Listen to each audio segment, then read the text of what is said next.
We're going to start off with, well, a long one, McIlvaney Intelligence Report. Just going to read you a bit out of it. It's going to be a multi-session thing. Meltdown in Europe. Prelude to collapse in the West.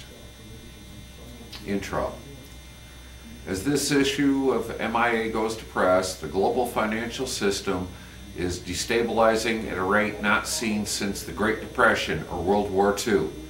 Portugal is bankrupt. Greece is bankrupt. Italy is bankrupt. France is nearly bankrupt. The European Union is approaching bankruptcy and very possibly dissolution. And most ominous of all, though not presently recognized except by a few, the U.S. is bankrupt. The underlying cause of this rapidly spreading global financial crisis was the massive issuance of debt by the Western governments and the big banks in America and Europe, culminating in a 600 trillion plus global diversives pyramid, which was born and bred out of massive greed in America on Wall Street. The anatomy of the present crisis. This global financial bubble, the most gargantuan financial bubble in world history, which was born out of incredible greed, corruption, and avarice, began to implode in America in 2007 with the collapse of credit default swaps, derivatives, which were created on Wall Street by firms such as Goldman Sachs, Bear Stearns, Lehman, Citigroup, JP Morgan, etc., and sold into banks, investment firms, pension funds, insurance companies, and thousands of huge financial institutions all over the world. The pain and devastation from the meltdown or collapse of trillions of dollars in toxic assets was countered by central banks all over the world, who fought the financial collapse in their own countries by issuing hundreds of billions in new debt, in America over 4 trillion, which this, excuse me, much of this explosion in new debt was implemented to protect the big banks and brokerage firms on Wall Street, in the UK, across Europe, and to a lesser extent around the rest of the globe from the consequences of their greed and corruption. Incredibly, the collapse of the greatest debt pyramid in world history was being fought with the greatest tsunami of new debt issuance in the history of the world, i.e. fighting an avalanche of toxic debt with the issuance of even more toxic debt. It was only a matter of time until those whole countries would follow in the footsteps of Lehman Brothers and Bear Stearns and go bankrupt. When nations go bankrupt, i.e. nations like Iceland, Ireland, Portugal, Greece, Italy, and perhaps one day, in the not too distant future, France, they don't simply cease to exist or disappear. They default on their domestic and international debt obligation, i.e. on their sovereign debt. This has happened dozens of times in a few hundred years across Europe, in Russia, in Latin America, and even in America, when we defaulted on repaying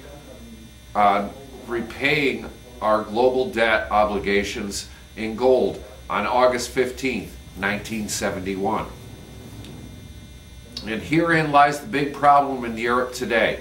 The massively over-indebted smaller nations like Iceland, Portugal, and Greece owe hundreds of billions of dollars in unpayable debt to other nations across Europe and to thousands of banks and financial institutions across Europe, in America, and around the world.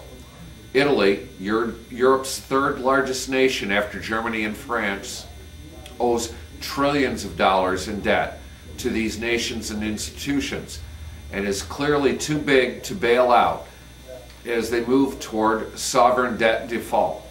Europe's largest and strongest nations, Germany and France, and the European Union are trying to force austerity measures, i.e. cutting of national services, welfare, pensions, government employment, and raising of taxes, etc., in Portugal, Greece, and now Italy.